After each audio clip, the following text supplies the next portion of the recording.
Saudara yang terkasih di dalam Tuhan Yesus Kristus, kita berjumpa lagi di dalam perenungan firman Tuhan. Dan pada hari ini saya mengajak saudara-saudara untuk membaca 1 Korintus pasal yang ke-7 ayat 2 sampai dengan ayat yang ke-4. Namun sebelumnya mari kita bersama-sama satukan hati kita di dalam doa. Ya Tuhan, kami akan bersama-sama membaca dan merenungkan firman-Mu. Kami memohon pertolongan dan pimpinan dari Tuhan supaya kami boleh mengerti apa yang Tuhan inginkan, apa yang Tuhan perintahkan dan firmankan kepada kami semua. Terima kasih ya Tuhan, dalam Kristus kami berdoa. Amin. Saudara yang terkasih di dalam Tuhan Yesus Kristus, saya akan membacakan 1 Korintus pasal yang ke-7 ayat 2 sampai dengan ayat yang ke-4 yang berbunyi demikian. Tetapi mengingat bahaya percabulan, baiklah setiap laki-laki mempunyai istrinya sendiri dan setiap perempuan mempunyai suaminya sendiri. Hendaklah suami memenuhi kewajibannya terhadap istrinya, demikian pula istri terhadap suaminya. Istri tidak berkuasa atas tubuhnya sendiri, tetapi suaminya. Demikian pula suami tidak berkuasa atas tubuhnya sendiri, tetapi istrinya. Demikianlah firman Tuhan. Saudara yang terkasih di dalam Tuhan Yesus Kristus, menikah itu merupakan salah satu cara untuk menghindari manusia dari godaan dosa seksual. Kenapa tidak? Kenapa demikian? Karena hasrat seksual itu dimiliki oleh setiap orang, siapapun juga. Itu merupakan suatu anugerah dari Tuhan. Karena dengan adanya hasrat seksual itu, paling tidak ada dua tujuan penting. Yaitu yang pertama, manusia dapat melanjutkan keturunannya melalui hubungan seksual yang terjadi antara suami dengan istri. Dan yang kedua, supaya manusia dapat mengungkapkan cinta kasihnya secara total. Dan itu semua akan terjadi di dalam relasi suami dan istri. Nah, saudara yang terkasih di dalam Tuhan Yesus Kristus, apakah kemudian dengan menikah maka manusia terbebas dari godaan dosa seksual itu? Tentu saja tidak. Godaan itu selalu ada, selalu mengintai terhadap setiap orang. Tetapi godaan semacam itu dapat diatasi apabila setiap pasangan suami dan istri sungguh-sungguh menghayati apa yang Allah perintahkan.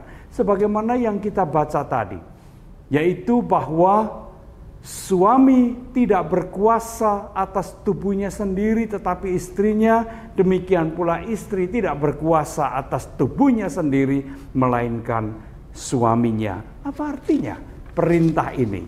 Saudara yang terkasih dalam Tuhan Yesus Kristus, apakah itu berarti bahwa kemudian baik suami atau istri boleh memaksa pasangannya untuk memenuhi hasrat seksualnya kapanpun ia inginkan, karena toh tubuh pasangannya itu adalah miliknya. Lalu ia dapat berbuat semaunya, ia dapat berbuat sewenang-wenang, ia juga dapat mempergunakan dalam tanda kutip semau dia kapanpun dia mau. Apakah demikian artinya? Tentu saja tidak demikian. Apa yang difirmankan oleh Tuhan melalui surat Korintus ini setidaknya mengandung dua arti penting.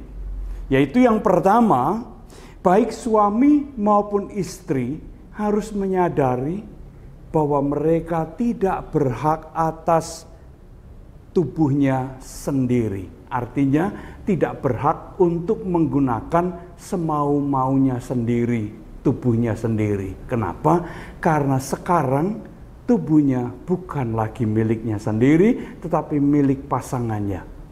Ia tidak boleh mempergunakan untuk hal-hal yang tentu saja melukai dan melukai pasangannya, dan kemudian merusak relasi perkawinannya itu. Sehingga hal ini akan menutup kemungkinan untuk menggunakan tubuh guna melakukan hal-hal yang tidak baik, tidak senonoh, percabulan ataupun perzinahan. Jadi dengan mengatakan istri tidak berkuasa atas tubuhnya sendiri, suami tidak berkuasa atas tubuhnya sendiri, melainkan pasangannya, itu berarti bahwa saya tidak boleh menggunakan tubuh saya menurut kemauan saya sendiri, karena sekarang pasangan saya lah yang memilikinya. Yang kedua, apa yang dikatakan dalam firman Tuhan dari ayat 2 sampai dengan ayat yang keempat tadi menegaskan bahwa baik suami maupun istri, keduanya diperintahkan untuk saling melayani dengan sebaik-baiknya. Itu adalah merupakan kewajiban suami maupun istri.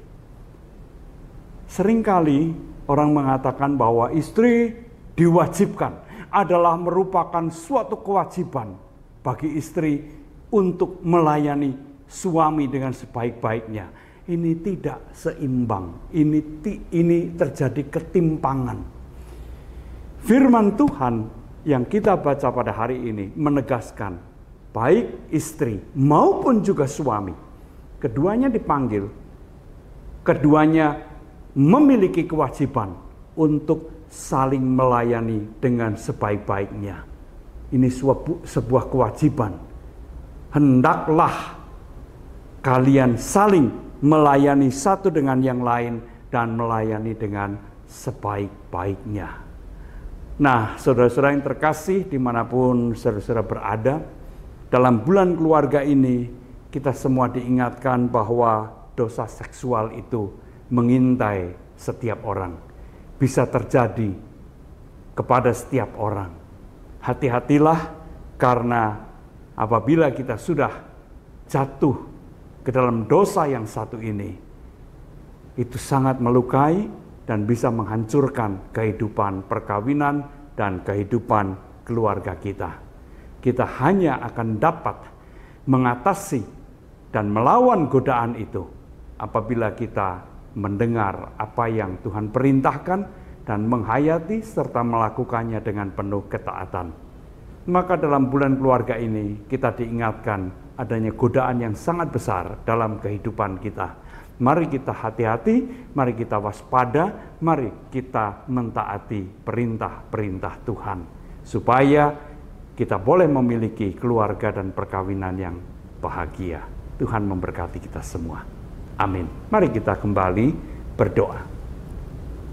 Bapa di dalam surga, kami bersyukur bahwa kami boleh merenungkan firman-Mu. Biarlah firman ini tertanam kuat di dalam hati dan pikiran kami, supaya firman ini juga memandu kehidupan kami, kehidupan perkawinan kami, kehidupan keluarga kami. Di dalam nama Tuhan Yesus kami berdoa. Amin.